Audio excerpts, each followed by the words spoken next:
Hello and welcome to the Static Traveller with me, James.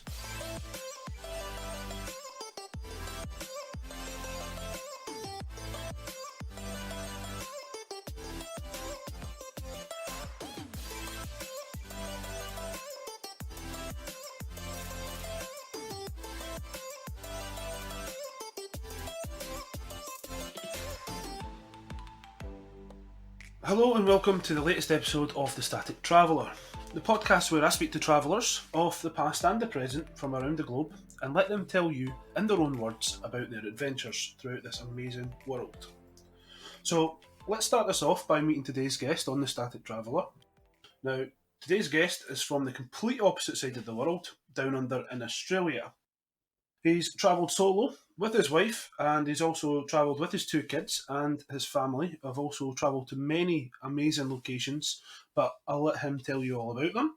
So please welcome today's guest, Dean MacMillan. Hello, Dean. How you going? I'm good, thank you. Yourself? I'm doing okay. What can I tell about myself? I'm turning 50 next year, so I've been traveling for probably almost 30 years, and I started traveling before I met my wife, and I've dragged her all around the world, and we've dragged our kids as well, and we've been actually lucky to have some pretty amazing experiences. Um, Okay. I'm no one special. I'm just an average guy who's determined to see as much of the planet as possible. And that's exactly what we're looking for, you know. You can see all these celebrities and everything online and all these influencers and things like that, but you know they just give you the best bits. We want to see everything, and you know we want to hear everything. So why don't you give us just a wee bit more information about yourself? You know where you're from, you know what you kind of do, how you caught the travel bug. I'll let you take over from there. Okay. As I said before, I'm almost turning 50, but I work for as a supervisor for a pasta company. Hmm. I've been doing that for about 8 years now. Before that, I worked in the wool industry. I'm married with two children, two dogs. Um, oh, I live in Gawler, South Australia, which is actually the oldest country town in my state. We're right down the bottom of the middle of Australia. We're only about an hour from the beach, which is good, so I can go fishing. Um, we're on the edge of the Barossa Valley, so we've got the wine districts around us as well. It's actually a pretty little part of the country. Um, it's fairly cheap to live here, plenty of work, and yeah, I just like to get out there. Brilliant. Um, so you know we'd spoken you know slightly or before we started recording. Sorry, I was going to say came on air, but I just remembered we're pre-recorded. Um, so, can you remember, you know, as a child, you know, going right back, you know, your first holiday that you'd been on, and you know, did that give you the travel bug? Was that you know what made you kick on and want to go and see the world? Well, actually, when I was growing up, I came from like a middle income family, and my grandparents actually travelled a hell of a lot. My mum was lucky because my grandparents had dragged her all through Europe, and even after I was born, and my mum and dad were living together, obviously, and married, my grandparents would often send cards from America and overseas and all sorts of places. But the first holiday that I ever did is my dad packed all the children, because I'm one of three children, packed us all up into the car, and we drove from South Australia, and I think we drove roughly 3,500 kilometres all the way to Queensland, and we spent probably 6 weeks in Queensland, That's quite a long stopping along the vacation. way. Sorry. That's quite a long vacation. Yeah, yeah, it was. We did it over the summer holidays, and I think at the time my parents were actually considering moving up to Queensland. So it was kind of like they drove up there for a holiday, have a look around, see if they like it, and they decided just to come back. But it was a fairly long vacation, definitely. Got to see snow for the first time, which if you live down in South Australia, it never snows here. It just gets hot and hot all the time like that because it's fairly arid areas. So we went straight up to Queensland, had a look around there, came back. Probably didn't get the travel bug from that. As corny as it sounds, I probably got a little bit of the travel bug by watching Indiana Jones films and just being amazed at all the sights of all the things. And I said to myself one day, I said, I want to go see that. And I made myself a massive bucket list, and I've been trying to tick off as many things off it as possible. And hopefully I'll get there eventually.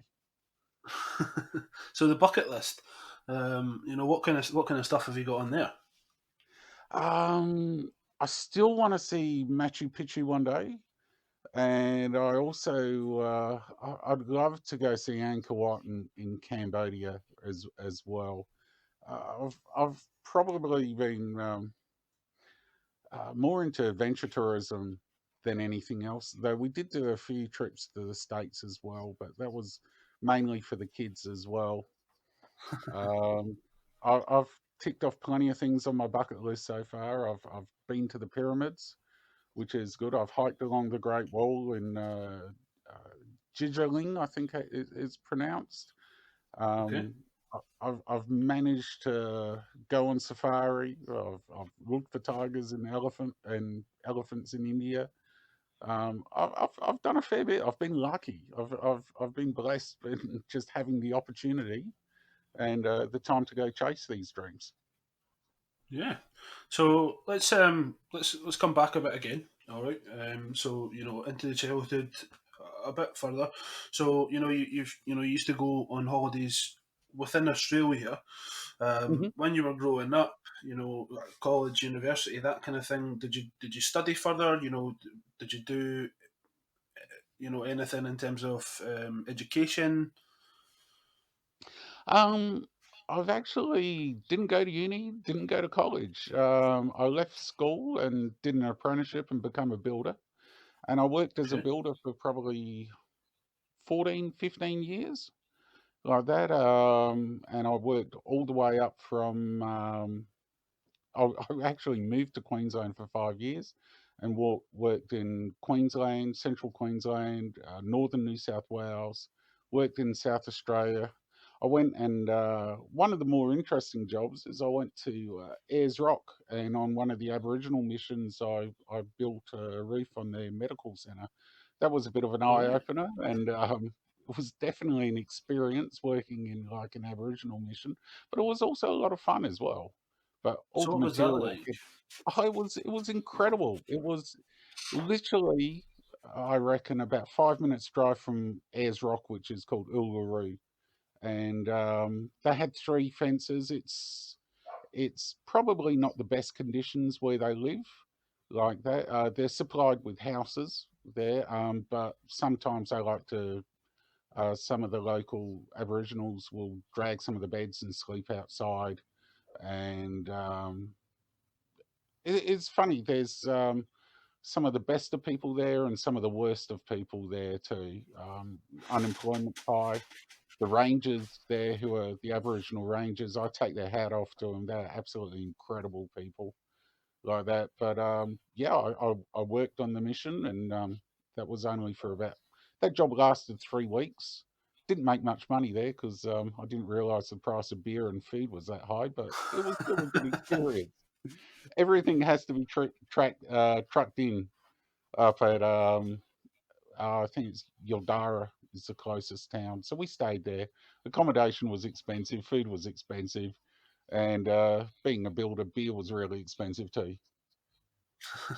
So, in terms of your building, was it brickwork you were doing? I know you said you'd also trained as a plasterer, as Yeah, well. I'm a plasterer. I was actually doing putting a roof on. My ex-father-in-law, he was a roofer by trade as well, and I've done some work with him before, and he got this job, and he phoned me up and said, "Look, you're not busy, come give me a hand to throw this roof on.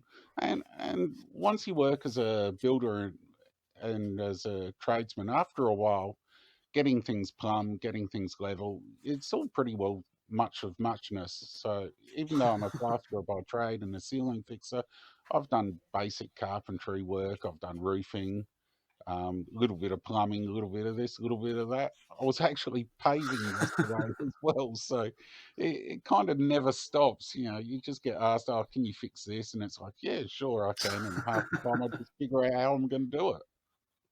So is that, the skills that you've learned there, has that ever came in handy at any point throughout your travels? Um, I've never rebuilt anything for anyone on my trip on my trips.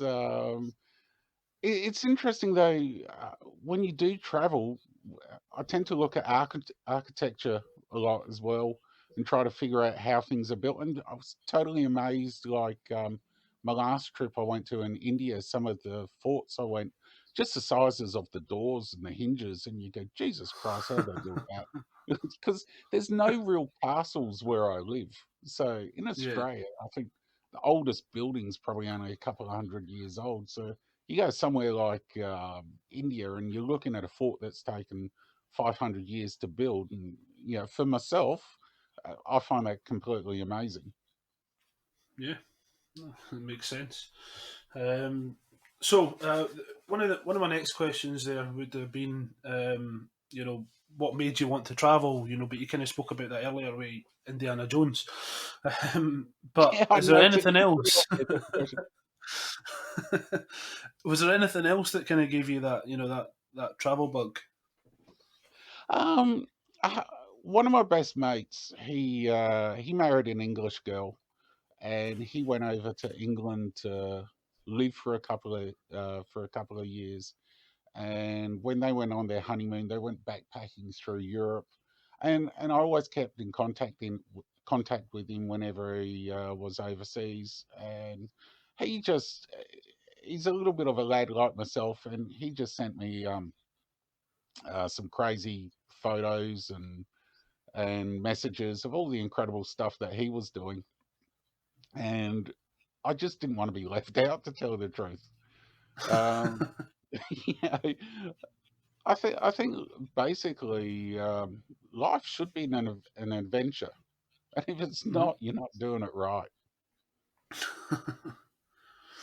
So when when you started your traveling and things like that, did you travel for long periods? Did you go for a set period of time? Or were you very much right? Let's save up. Let's go for this location, and then we'll come back, and then we'll start all over again. Uh, Normally, what I've done is I've saved up as much holidays as I could, and then I've seen, because I try to actually travel every 3 or 4 years to Uh-huh. try and go somewhere different like that. So normally I try and save up as much holiday as what we get, because we get 4 weeks annual leave per year Uh-huh. where I work. So I'd save as much as that as I can, and then I try and go away for as long as I can. But sometimes there's obviously budget restraints as well, with a Yeah. family and a house, and that. I think first time I went away, uh, that was a trip to China.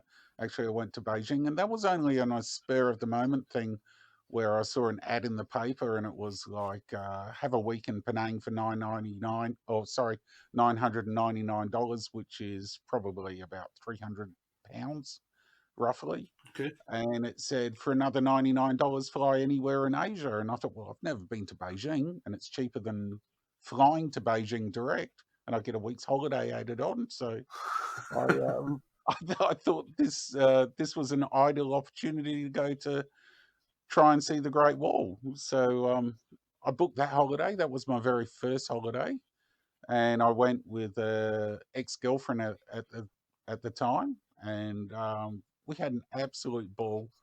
Um, Tried some amazing food. Tried the worst food I've ever had in my life, which was a petrified egg. which is, or 1,000-year-old egg, I think it roughly translates to. It's the only food I've ever spat out in the restaurant. It's if you've ever have you ever had blue cheese, like blue Um, bread cheese with the strong my, ammonia smell? my wife loves it, but I just can't take it. Yeah, yeah. Well, the 1,000-year-old eggs like that, but with egg and a lot more ammonia. It was just vile like So that. what is So it? Is it just an egg that's been lying about for ages? Or? it looked they pickle it, and during the pickling process, it gets like a marbled texture. So it looks like it's a rock, but it really it tastes like crap. Oh, I'm glad that was you that tried that and not me. I've Oh, I tried a don't lot think of that would be one different for foods. me. Like, I think trying different foods is one of the best things about traveling because, like, even here we can go to Indian restaurants and get a curry here, but if you go overseas, it's completely different half the time. You know, a lot of the food is westernized for our palates, and Yeah. you go to like a rural village somewhere and go to a local diner, and it's just incredible. See, I love the thought of trying it, and then when it comes to it, I'm like, no, I'll just go for what I've had before.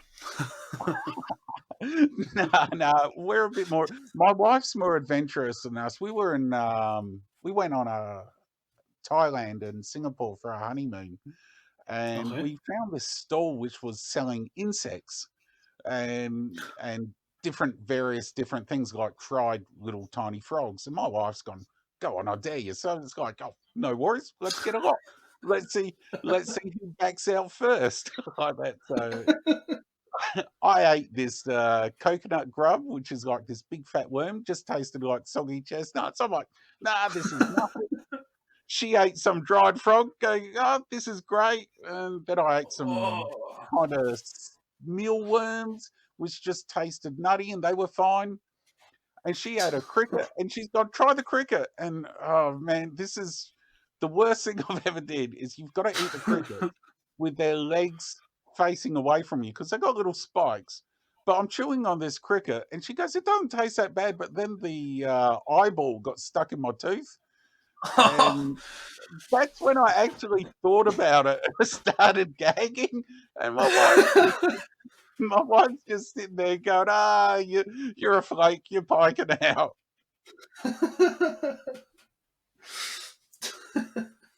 So when you do, decide that it's time to, tick another thing off the bucket list. Yep, So at first, when you started traveling, by yourself, yep. I'm guessing, leaving and just dropping everything and going, it wasn't so much of a problem. Whereas now, you've got family, you've got kids, you've got dogs. Do you find it hard to make that step to traveling now, or did you Oh, even find it hard at the beginning? well, first of all, when we first started traveling with kids, my son was only 7 at the time, so he was just in school, like in grade 3 or 4. And we just actually told the school, said, look, and this was the first time I actually took my wife overseas, and I said, look, I, I really want to go on holiday. I need to get away again. And she knew that I used to like to travel, and she goes, sure, go book a holiday. And I said, where do you want to go? And she goes, I don't care, you book wherever, which is probably a dangerous thing to say to me. So I'm thinking, okay, where will be cool for myself and Rachel and our son, who was only 7 at the time, to go? And I Uh-huh. come back and I said, right, we're off to South Africa. And she's like, what? I said, yeah, we'll go on safari. And all I did was I'd plan it. I think we spent a month in South Africa. So we had 2 weeks vacation in October and from the school. So we just took Elijah out for a week before the school holidays and a week after. And that allowed him not to miss out too much school. And at the time, I think he was 7, he was going to learn more overseas than what he would have done in school at that 2 weeks time. So Yeah. it's just all about perspectives and just a little bit of planning goes a long, long way. Yeah. And what about the kids? You're saying that he's now your son. Was it Elias? Sorry, Elijah, yeah, he's Elijah. 19 now. He doesn't like to come on holidays as much because mum and dad aren't so cool. And do you think it's something he'll pick up the travel bug? Is it something he said that he fancies getting out and about and seeing the world? It's funny, he's more of a homebody, but my daughter, who's 11, is like, if she even gets a whiff that we're looking at going somewhere, she just tells us. She's like, I'm going, I don't care. It's like she's got a school camp coming up for, I think she's got one for 3 days this year, but next year the school takes her to the national capital, Canberra, and that's a Okay. week long camp. And I said to Rachel, and I was in front of Charlotte, I just said, look, this would be a great opportunity for us to get away by ourselves for a change. And Charlotte looked at us and gone, no, you're not allowed. And this is an 11-year-old kid telling me, you're not allowed to go on holiday, Dad, not without me. So yeah, I mean, like the camps and things like that. We had a lot of that when I was at school. We primary seven to just primary seven. So when I was in primary school, we done a week at a camp in Scotland where we done like flying foxes, football, Yeah, archery, yeah. all that kind of thing. But we also taken a trip to Valkenburg out in Holland. Oh, yeah. That was we done that travel by bus, and that was the worst experience I've ever had. It was just like try driving through from Scotland down to England, over the water and into where was it landed, Calais. We ended up in Belgium as well, on our travel through, but it was far, far end of Holland, and I just remember, and I was like, this bus journey is never going to end. So is she going to be flying? Will she be bussing it? No, they're not bussing it. They'll be flying. There's a chance they'll bus it, but we drove to Wollongong, I think, a couple of years ago for my brother-in-law's wedding, and that's like a 2.5 day drive. And we stopped off at Canberra there, so they're only going for 5 or 6 days. So if they're to be honest, I'd hate to have to drive a bunch of school kids that far. 2 days in a bus with a lot of school kids. So I'm pretty sure they'll be flying. It's only an hour and a half flight from Adelaide, and internal flights aren't that expensive here anymore. Yeah. So for people, that want to get out and traveling, even, recommendations for people with kids, how would you recommend, getting out to these places? What did you have to do to make it happen? Um, we tended to buy a Lonely Planet book and would just research the destination that we'd want to go to. And they are absolutely great sources of information, but they're just a start, and so like we've traveled across the US with both of our kids. And even with Elijah, when we took him to South Africa, we looked up every location that we were planning to do, and would plan things to do with the kids as well. So Yeah. it's not just stuff for myself or stuff for my wife. Would organise stuff for Charlotte and stuff for what my son would like to do as well. And you just have to keep an open mind. But traveling with kids can sometimes actually be an advantage because everyone just seems to love kids like that. Especially if you've got two foreign kids in a foreign country, they're always the center of attention. Like that, and they just lap it up. So traveling when you were solo, Yep. did you travel for a long period of time, or was that just um, again kind of vacation type? So you would save up and go and then come back, or I actually didn't take any annual leave for about 2.5 years, and I managed to save up 9 weeks annual leave. And I booked a trip with a overland company called Tamika, which is they're defunct now. They're no longer around, and we'd organised an overland trip which started off in Istanbul, and it followed the Mediterranean coast down to Troy, Fethiye, Cache, and then went inland to Cappadocia and Syria and Jordan and Egypt afterwards. I think Wow. that was an awesome trip. It was 7 weeks just traveling on the back of a truck, and we camp like camp in the desert sometimes. Sometimes we'd stay in hostels, sometimes in hotels. But that was like absolutely totally amazing. Yeah, it sounds like. I mean, it's not really places that a lot of people would travel. Apart from the hardcore travelers. The people that want to travel every country. That must have been an experience. It was, and that's the Indiana Jones films coming out of me again as well. Like wanting to see the pyramids and also Petra as well. Like I probably did the most dangerous thing I've ever done in Turkey as well. It's like because we stayed at this backpacking hostel called Cordial House, which is in the old part of Istanbul, which I don't know if it's there anymore or not. And everybody's going on this overland trip were to meet there for the first day. And they said, righto, now the truck's parked at this campground, you've got to get there. So we all piled into a few taxis, like to split the bill. And Uh huh. I thought it'd be a bit of fun to bet the taxi driver and said, look, we'll give you an extra like 20 or $30 Australian, whatever it was, for whoever gets there first. And I didn't realize at the time that was probably like half their week's wage. So these guys just tore through the city, absolutely hell for leather, completely crazy. And I swear we were going to die at one stage. So you I made it in don't one know. piece, though. Yeah, made it out in one piece. That's when I was 28 and a little bit daft and silly. I don't recommend that. So when you 9 weeks, it's quite a long time. Yeah.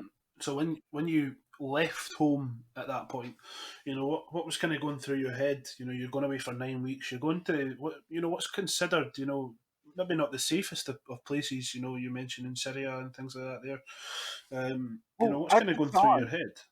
yeah, at the time, it's like my mum was having a bit of kittens because the second Gulf War had just broke out, and she was going, "Oh, you're going to cash in your trip," and I was like, "No, what for?" And she goes, "There's a war in the Gulf," and I'm like, "Yeah, I know, but that's in Iraq. I'm not going to Iraq.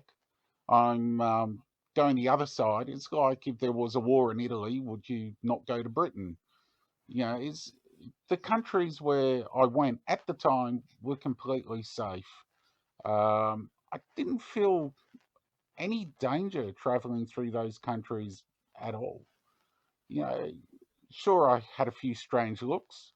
Probably the most dangerous one was Egypt, if anything, because we had to travel in a army convoy when we went to Abu Simbel from Luxor, and that's only because the road, I think, the year before was closed due to terrorist activity.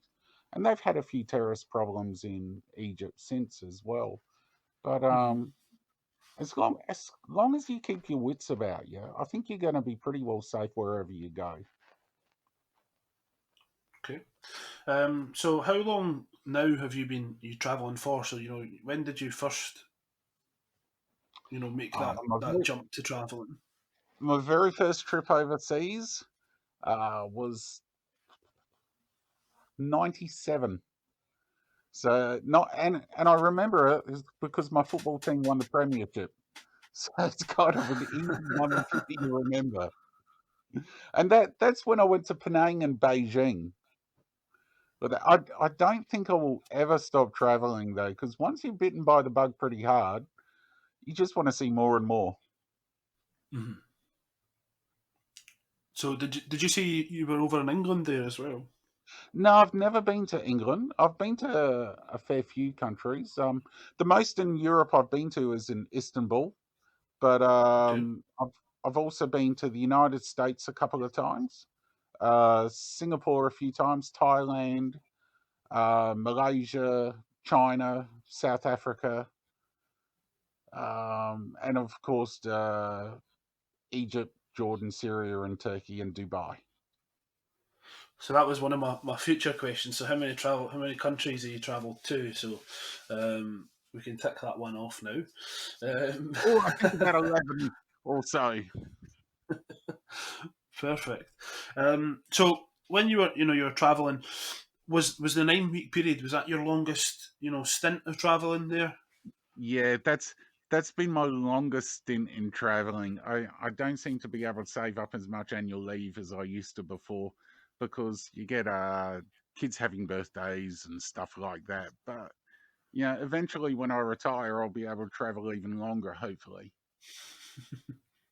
Um, so when you were traveling, you spoke about traveling by yourself, also kind of in groups as well.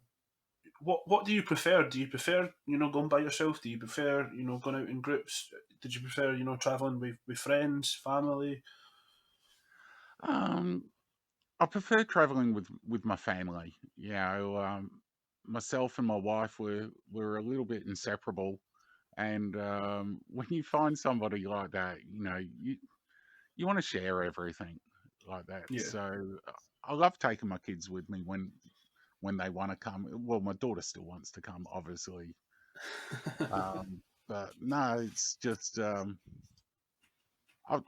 think I'd always go with family. Okay. So outside of traveling, have you got any other passions?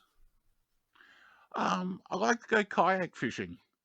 I have scared the absolute crap out of myself on my kayak, though. I've been fishing and I've had a couple of dolphins surface only about half a meter from me and almost tip my kayak out. And when you see a Oh big well. fin come out the water and you've got great white sharks around, first thing you think of is I'm going to get chomped. But it's great fun, getting out in the water.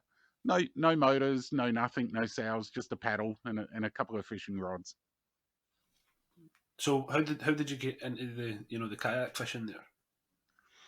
I got into the kayak fishing because I really wanted a boat, but I spent way too much money traveling around the world and I can't afford a boat.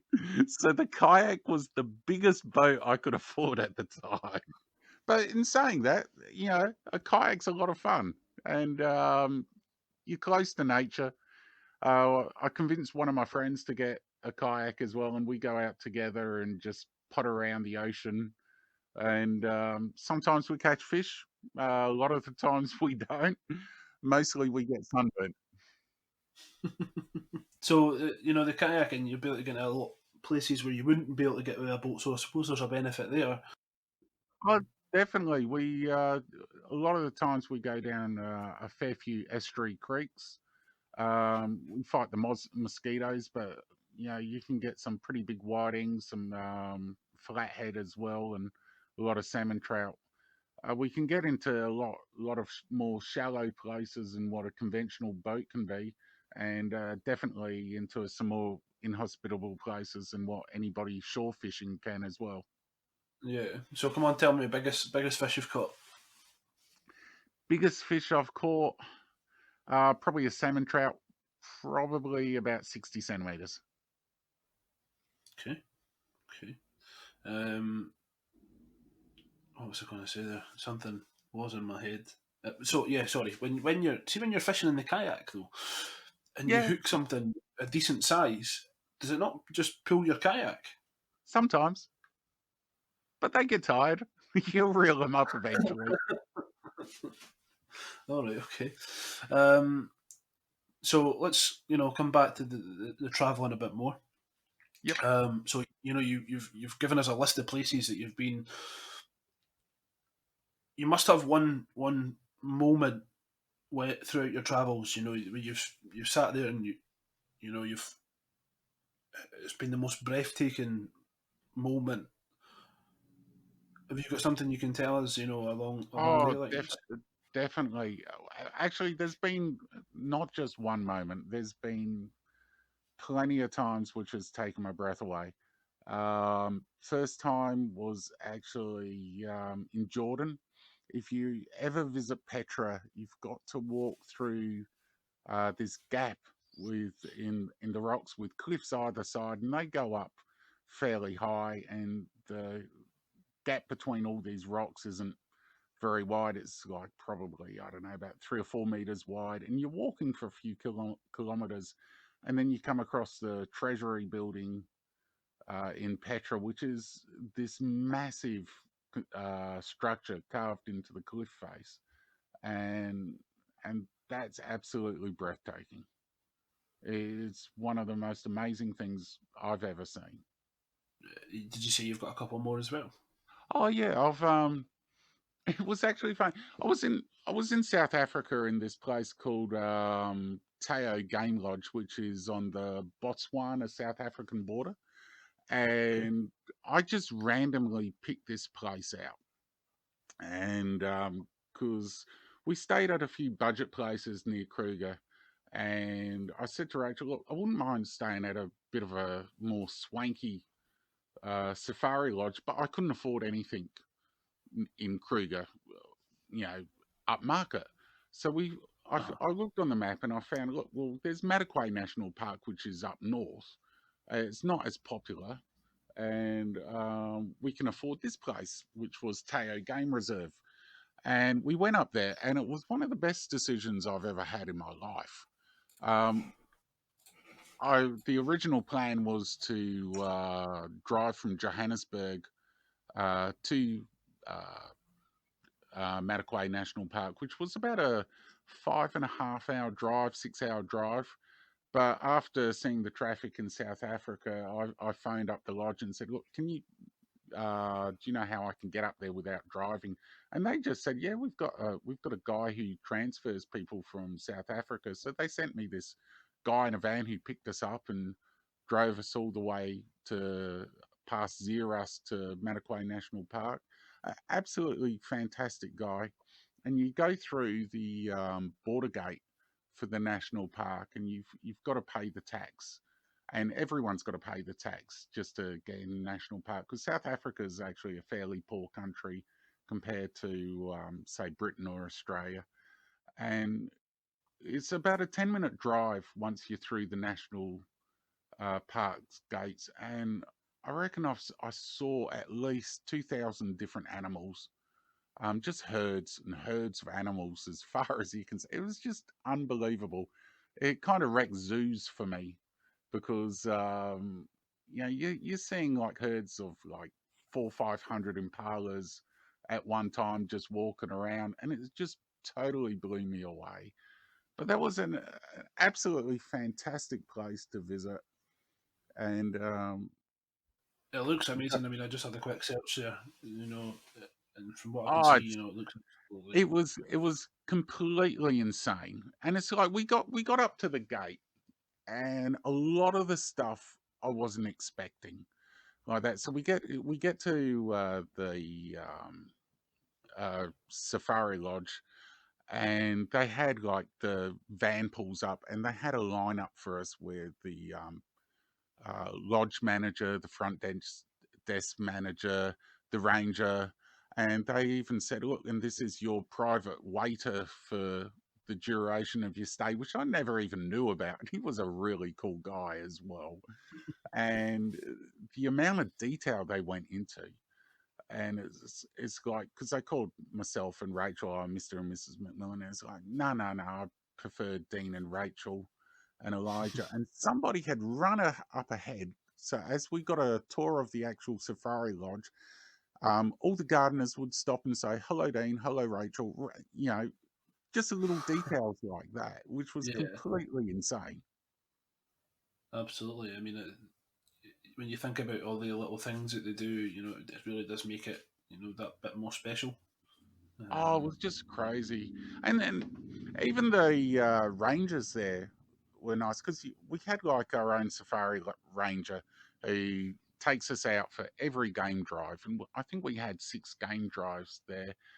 And you know, during the afternoon once he'd stop, pull out an esky, and he told me, look, if I don't have your favourite beer in the esky, let me know and I'll make sure it's there from then on. And I was like, no, no, no, I like to drink local stuff. And he was such a cool dude. He actually said to me, I think on the second day, he goes, look, I'm taking some other guests out tracking elephant on foot. And he goes, do you want to go with me? Like that. And I thought, oh, Wow. how cool is this? So I went, yeah, sure. And I said, I'll ask Rachel as well. And I asked my wife, I said, look, been invited tracking elephant. Do you want to go? And she's gone, oh, what about Elijah? Because he was only 7 at the time. I said, look, they've got babysitting services here. And she goes, well, I'm not leaving Elijah. And I said, well, fair enough. And she's gone, oh, are you still going to go? And I said, look, you can get mad at me if you want, but how often do you get asked to track elephant? And she looked at me, she just went, go enjoy yourself. Like that. So I went tracking these elephant, and the idea was to get, I think, about 40 meters downwind from them so they can't smell you. And elephants' Yeah. eyesight is pretty bad, so they can't see you, they can't smell you. But the ranger said, look, they'll hear you like that. And we got 40 meters. And the thing about elephants no one realizes is when they're walking through the bush, you don't hear Uh-huh. them. For such a big animal, they are deadly quiet. So we're taking photos and looking at these elephants, and a female cow with a small calf elephant just walked about 6 meters to the left of us, and the ranger's like, "Nah, this is too dangerous. Let's go Yeah. back to the jeep and drive." But I actually said to him, that's probably one of the most ballsy and scariest things I've ever done. And he's like, what are you scared of for? Because we were walking through like chest high grass. And I'm Yeah. like, well, you do that in Australia, you're not going to get trampled to death by a kangaroo or attacked by a koala. Here you've got lions and all sorts of stuff. I said, I was kind of worried about that. But nothing like that, Just and I suppose they'll kind of get a feel for, because they're out there every day. They'll get a kind of feel They're, for what's going these on, guys, and these guys are absolutely incredible. It's like he had an African tracker on the front. He had like a little seat on the very front of the bull bar of his Jeep, or I think it was actually a Range Rover. And when he's driving along, he would just signal and go, "Look, there's a track." And then one time he goes, "Oh, I reckon it's just some buffalo," and he gets out the car and just says, "Wait for me here. I'll see if I can move them onto the road." And he just goes into the bush and scared a few, and they come running in front of you. wow. So I mean, we've got most breathtaking moments there. What about the Yeah. most scariest moment? When you've been traveling, what there must have been a point when you have been like, "Oh my god, why have I decided to do this?" Oh, probably in America. Um, we drove. There's been a couple of instances in America where I've gone, man, this is crazy. Once when second time we went to America, we drove from Anaheim all the way to Phoenix in Arizona. And I only chose Phoenix because we wanted to see the Grand Canyon. Okay. And so the plan was to see the Grand Canyon and then go on to New York.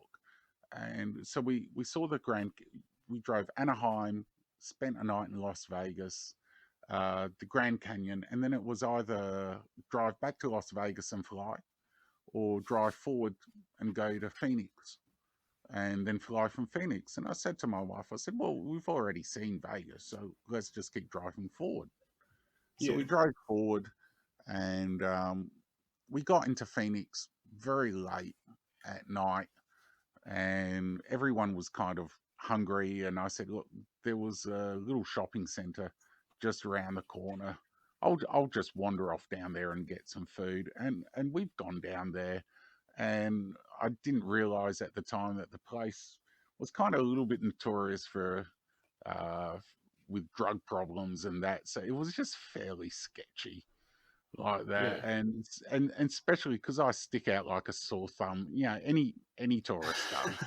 'Cause we all dress differently, um, and I was just thinking, man, oh, bad things are going to happen. It's- it was has been one place I've been worried about, and also the other place was in Cape Town, and I went for a walk very very early in the morning, and we were staying in I think it was a place called the Colonial Inn, and it was near the Company Gardens, which is like the botanical gardens of Cape Town. And we'd been Uh-huh. there the day before, and we'd been feeding squirrels, which for Australians is kind of cool because we don't have squirrels or anything like that, and they were jumping all over us, and we were having fun doing that. And so the next day I woke up at like 6:30, everyone's asleep, and I just thought, "Oh, I'll go for a walk by myself because going for a walk and where I live is dead safe. It's Yeah. nothing ever happens. And I thought I'd go for a walk down the company gardens, and I didn't realize a lot of homeless people sleep there like that. And the Okay. unemployment rate of South Africa at the time was well over 30%. So you've got abject poverty, uh, no real social security, and a lot of homeless people go, well, this guy's got some coin and he's walking by Yeah. himself. So I started walking through these company gardens, and I've had a few people starting to follow me, and I'm thinking, man, look, I'm going to wind up throwing some hands or something. And I'm Yeah. a fairly big dude because I'm like 115 kilos and I'm over 6 foot, and I've got a face which can be described as only one that a mother could love, like that. And I'm thinking this is going to get ugly, like that. But before I knew it, some cops showed up, and I actually they weren't cops; they were more like private security showed up, and they had like a van, and they loaded up all the homeless people, and they had like these big sandbox which is like big truncheons which are about 5 foot long, which is tapered into a point, and they're Uh-huh. ordering all the homeless into the vans, and then they just drove them off, and they said, look, go home, like this. And I was Yeah. speaking to one of the staff at the hotel where we're staying, and they said, yeah, what they do is they pick all the homeless up, and they'll drive them 300 k's away. And when they get back to the company gardens, they'll repeat the process.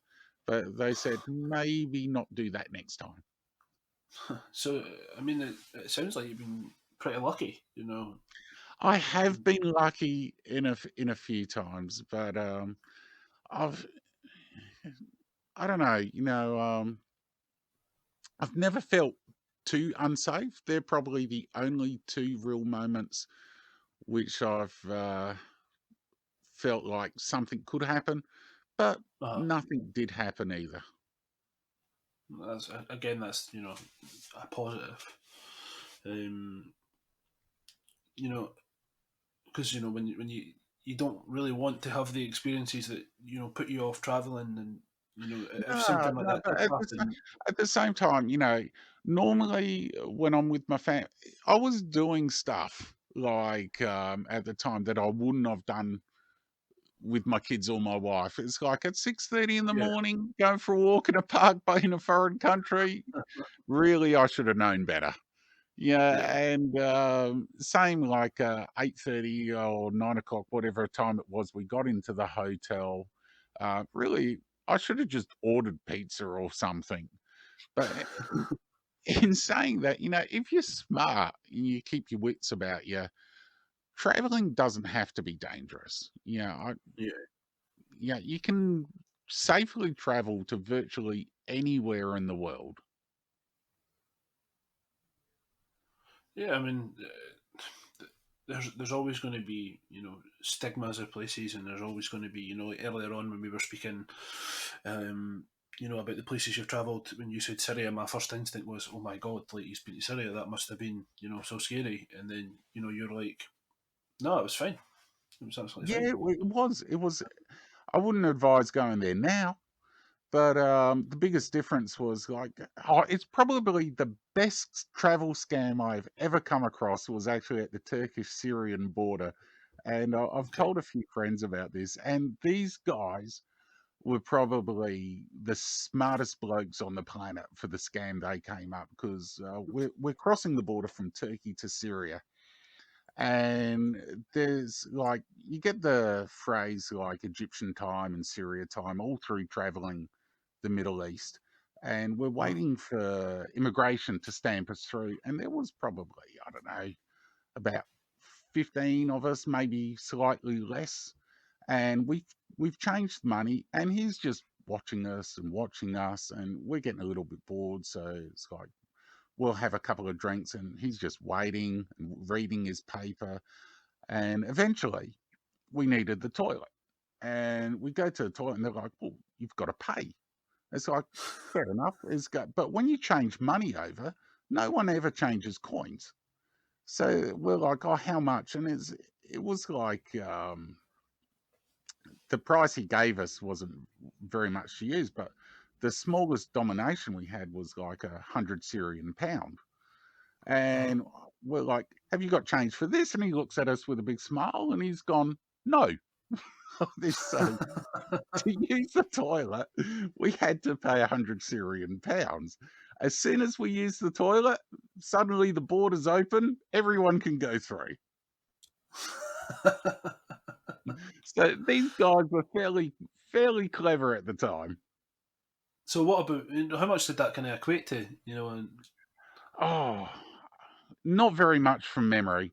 It was probably, I don't know, $5 or $10, but to kind of put it in to give you an idea of the cost of what it was costing me at the time to go to Syria. I remember when we were in oh, not Damascus.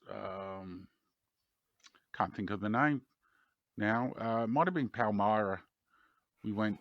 Oh no, sorry. We were in Aleppo. We went out for lunch in Aleppo, and I bought myself two little pizzas, can of Syrian cola because they don't sell Coke because it's from America, and a whole heap of baklava, and I think that cost me 15 cents, which is, I don't know, one wow, maybe 5p or something. that is really cheap. Yeah, that it was ridiculously cheap. And a lot of places in the Middle East is like extremely cheap as well, except for Jordan if you want to have a beer. Jordan taxes the hell out of beer. So when you're talking about money there, when you were traveling about, how do you hold your money? Do you use like cards? Do you carry cash? I do a combination of things. Um, a lot of I'll always take some cash of a local currency because that way, when you get off the plane, you can always catch a taxi. And I try to get as much low dominations as I can as well. Uh-huh. I used to use travelers checks, but I don't anymore. A lot of times, I'll just put it on a prepaid Visa card and get it Yep. loaded up in whatever currency country I'm going to. Um, I've got I've got this weird habit as well. I like to carry two wallets when I travel, and I know it kind of sounds silly, but No, there's a because I do reason. it as well. Do you do it as well? Yeah, so I carry one that I keep my all the cash in, and I leave it in the Yeah. safe. And then I've got one that I'll maybe take today's travel money, today's spending money with me. And then if anything happens and I was to lose that one wallet, I'm not losing everything. You see, I'll leave everything in like envelope in the safe, and I'll carry two wallets with me. And one I have the bulk of the money, and the other have only a little bit of money. And there's a couple of reasons for it. One, if I ever get mugged, no one's asking for a second wallet. You just give them the one with the least amount of money. And secondly, it is. I found a lot of the places I've been to, you have to bargain for stuff, and there is no more effective tool when you're bargaining than pulling out an empty wallet and going, "Well, that's it." Like that, and then a lot of Yeah. times the storekeepers will throw their hands up in the air and go, "Yeah, okay, just take it." So you put a lot of thinking into that then.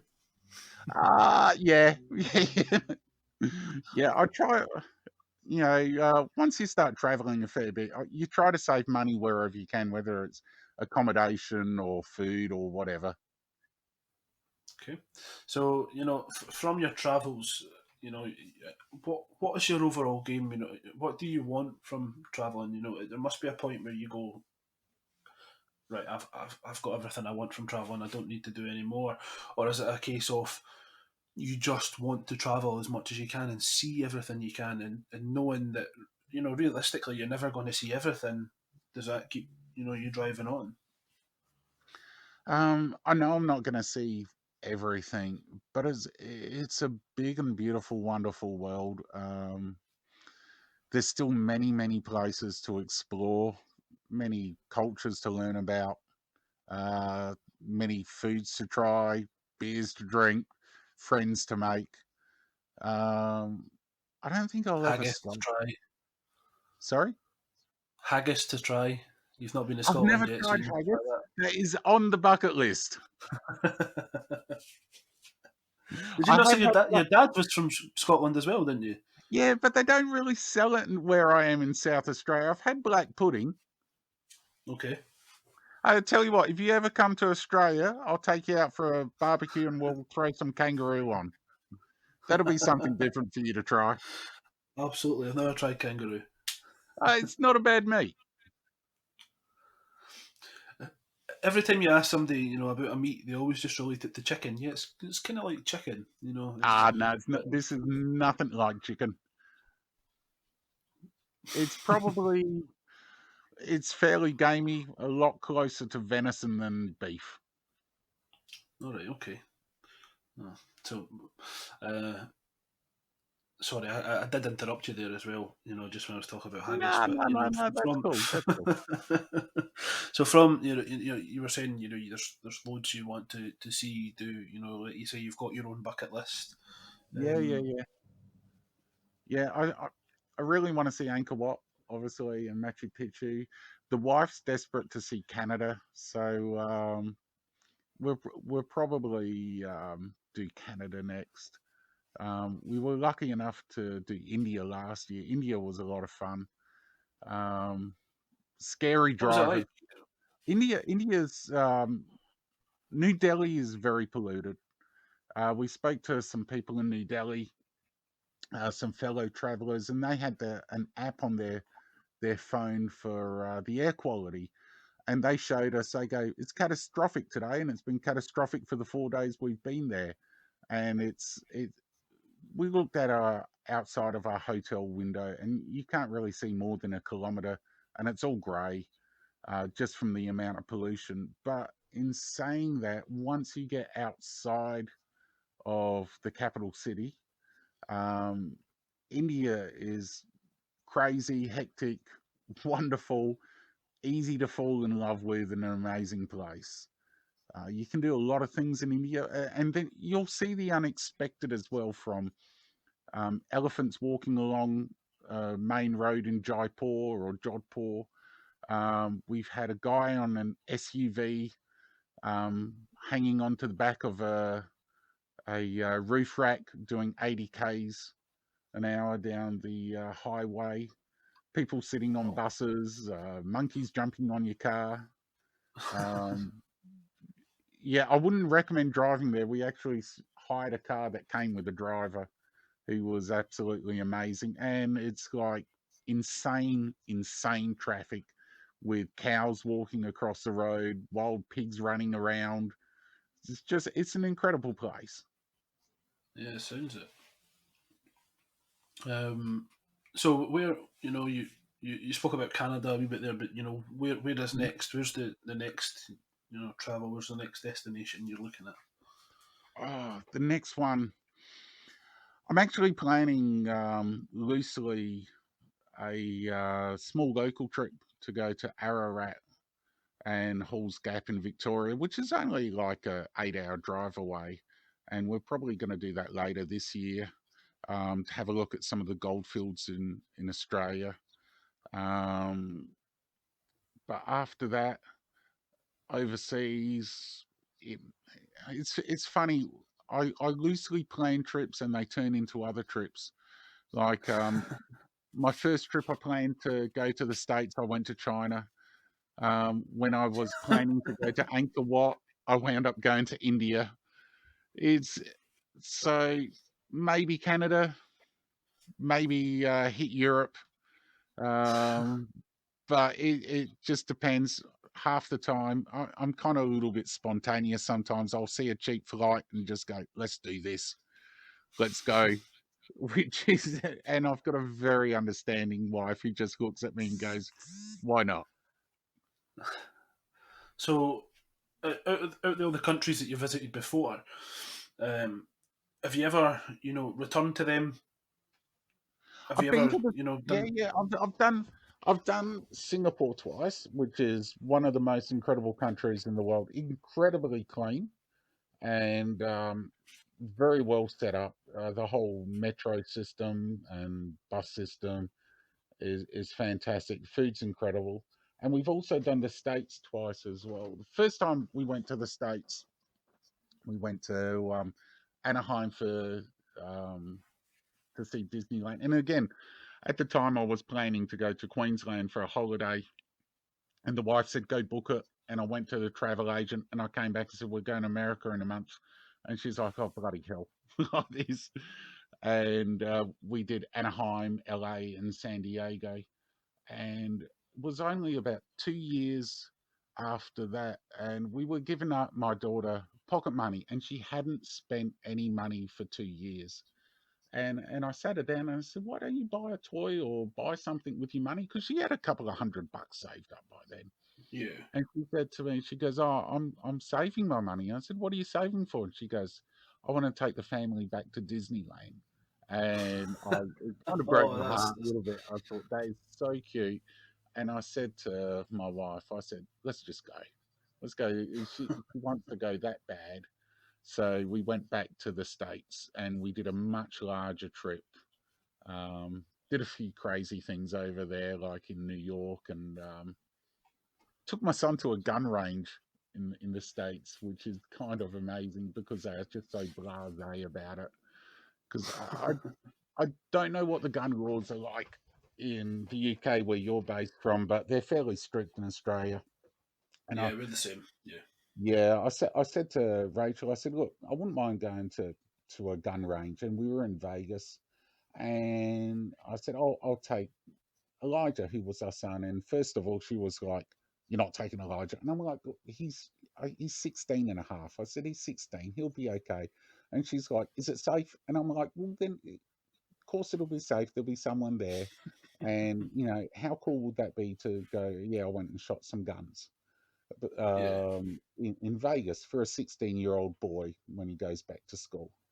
And so I phoned them up and I said, "Oh, I'd like to shoot some guns." And they're like, "Yeah, sure, come on down." And I'm like, "Can I shoot machine guns?" And you're like, "Yeah, no worries," like that. And I said, "Can my son shoot some guns?" And they're like, "How old is he?" And I said, "16." "Sure, no worries. Can he shoot machine guns?" They're like, "Come on down." So we went down and we got to shoot some Uzis and AK-47s and some other machine guns. Absolutely brilliant fun, but I am so glad they don't do it where I live as well. But in So, saying that, sorry, on you yeah. go. No, on you go. Oh, okay, okay. But when my son got back to the back home, he told everyone, like, "I shot machine guns at school." And they're like, "Yeah, yeah, sure, sure, whatever." And he showed them the video and he comes back, he goes, "Oh, Dad, it was like I was the most popular kid in school," because, he'd been shooting AK-47s and all sorts. So that must have been quite a big, like bragging right there at the time. I think it was, but in saying that, it's incredibly safe setup. They everyone at this gun range. I think it was called Battlefield Vegas. They were all ex-military who'd served in Afghanistan and Iraq, and even the range master, who was like, we had a chat with him. He goes, "I'll be your range master. I'll come out. Don't touch anything unless I put it in your hand." And I'm like, "I am not going to touch anything unless you give it to me." And he was a Green Beret, So I think he could have killed me even with me having a gun and him not having the gun. And it provided employment opportunities for some of these guys when they came back after serving overseas too, which I Yeah, thought was important as well. brilliant. So out the places you've travelled to and then you've returned to, you must Mhm. have seen some differences, from the first time around. Um, Singapore is in a constant state of flux where it's just continuously building like that, and we'd only spent about 3 or 4 years away from between trips with Singapore.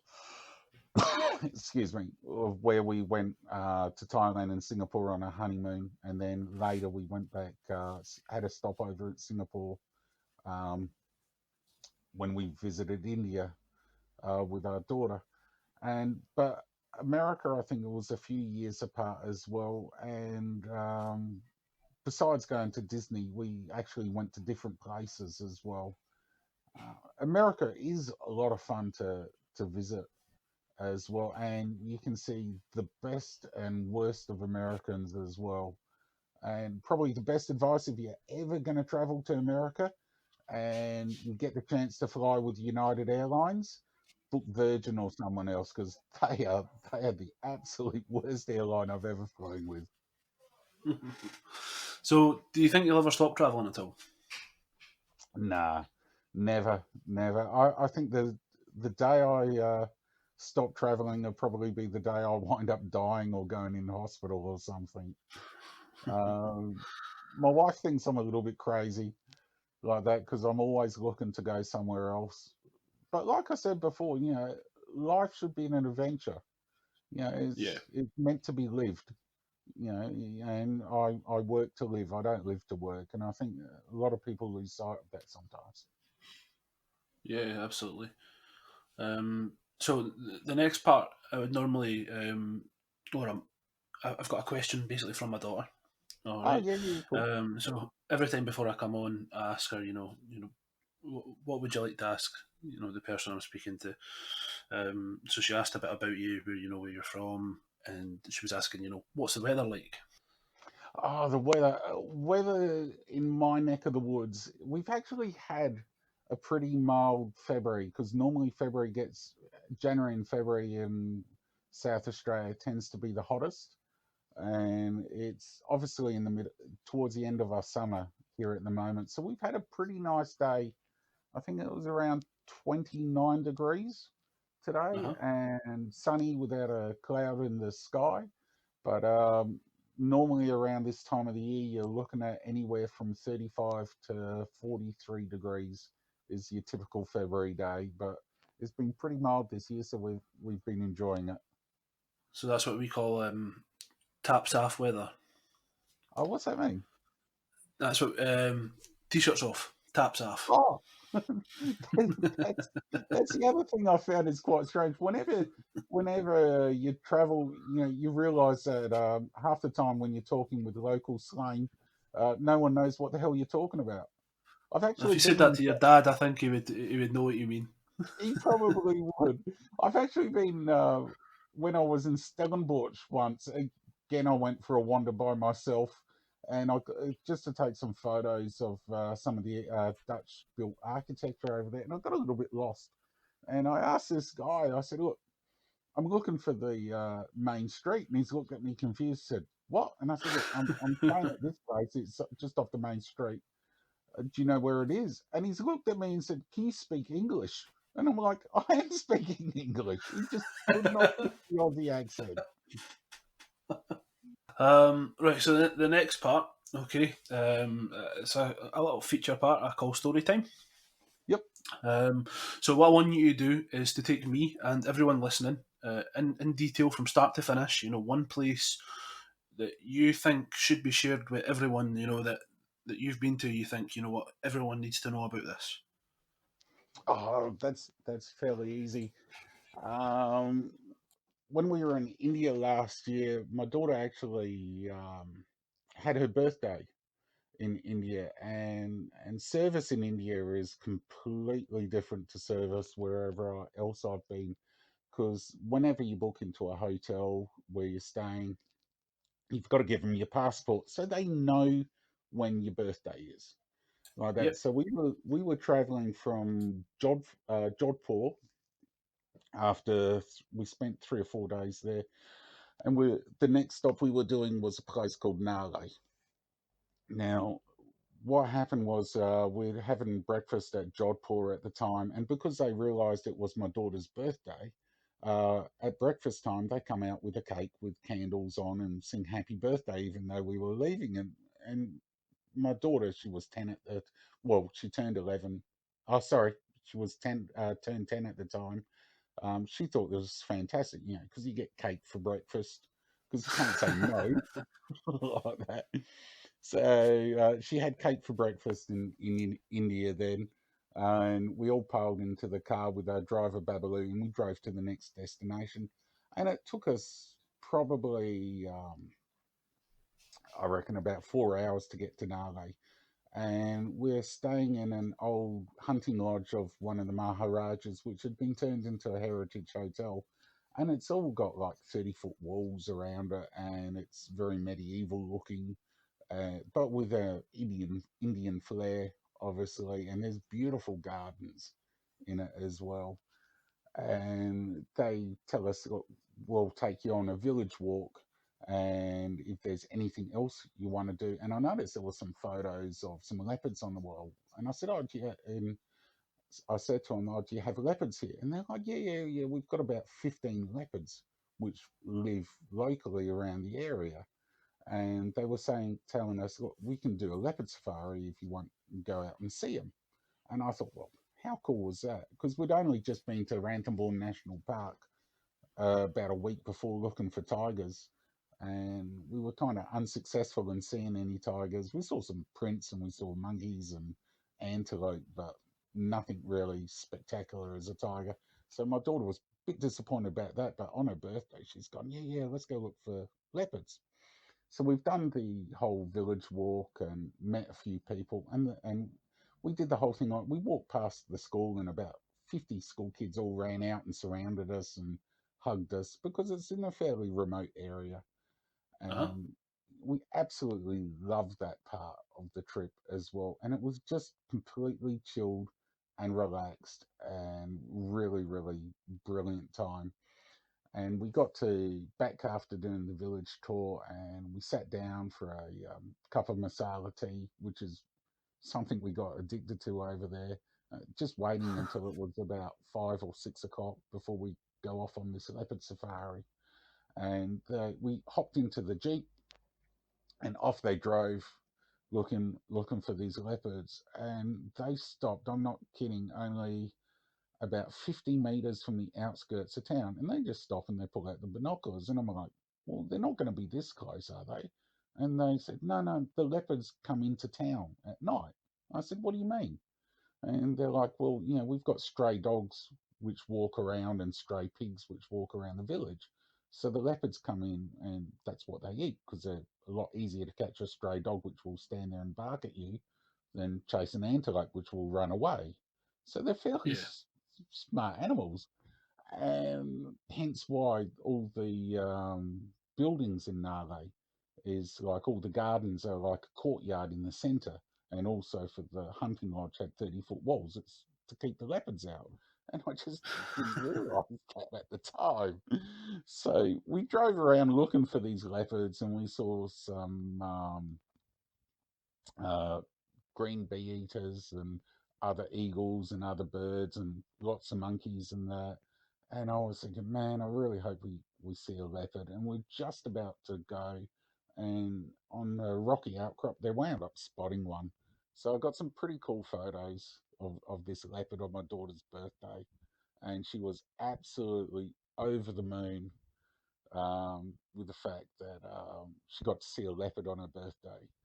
And we got back to the hotel absolutely chuffed. Like that, gave our driver obviously a tip, because a lot of these places, a lot of the drivers survive off the tips as well. And stopped for dinner, and because when we booked in, they looked at Charlotte's passport, realised it was her birthday. She wound up getting the second birthday cake.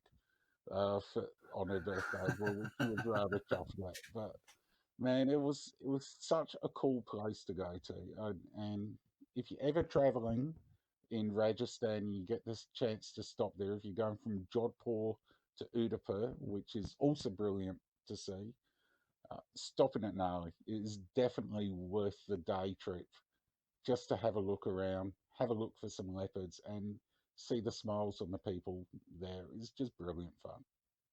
And if it's your birthday, you get free cake. And you get free cake on your birthday, which is always a bonus. So thank you for sharing that with us. So the next part is kind of like a quick fire questions. I'll give you some questions, and you just come the first thing back to me that or your first answer, and then we can just move on to the next one. Is that okay with you? Yeah, that's cool. Perfect. So when you're traveling, what is your travel essential? Oh, make sure I've got a decent pair of shoes. And where are you from? What's your hometown? Hometown is Williston or Gawler. It's like I'm about an hour's drive outside of Adelaide, which is the capital of South Australia. So it's a small country town, about 60,000 people. Okay. Favorite food? Oh, favorite food. I like Thai food or a decent curry. Okay. Favorite country you've travelled to? Oh, probably South Africa. Okay. What's the best way for you to relax when you're travelling? Um, for my wife, it would be shopping. For me, it would not be shopping. Your favourite song and artist? Oh man, I have so many. I'm a big Oasis fan. Love Wonderwall. Saw Noel Gallagher recently when U2 came. Love U2 as well. But I also like Pearl Jam and also the Whitlams, which is an Aussie band. If you ever get the chance, look them up. I will look them up. I've not heard of them, but I'll check them out. Favourite drink? Oh, I'd probably say beer. That's that's the beer coming out of me. Favourite TV show or season? Oh, wow. I used to absolutely love Vikings. It's a brilliant show, very underrated. Do you get that where you are as well? I've not heard of it, no. Vikings? Oh, it's a brilliant show. Should look it up. I will do. Favourite movie? Star Wars. Okay. And last one, can you speak any other languages? No, I can't. But you do pick up a lot of phrases when you're traveling. So normally I'll hit the travel, like the phrase books, and whenever I travel, I learn to say please, thank you, and hello, and to count to 10.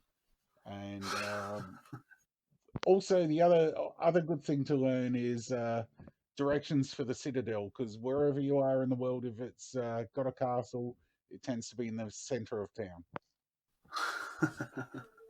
Brilliant. Well, that's everything that I have for you today. I just want to thank you for coming on the Static Traveller. Oh, no worries. Um, you said you don't have any social media outlets. Do you have like Instagram or anything at all? Or Nah, I don't have no? Instagram or anything like that. Okay. So if you are listening and you want to, you know, have a look for anything of pictures of Dean or anything like that. Not pictures of you, Dean. Pictures that you've got. Maybe you could send me some over and I can put them up on the Actually, I Instagram. will. I will.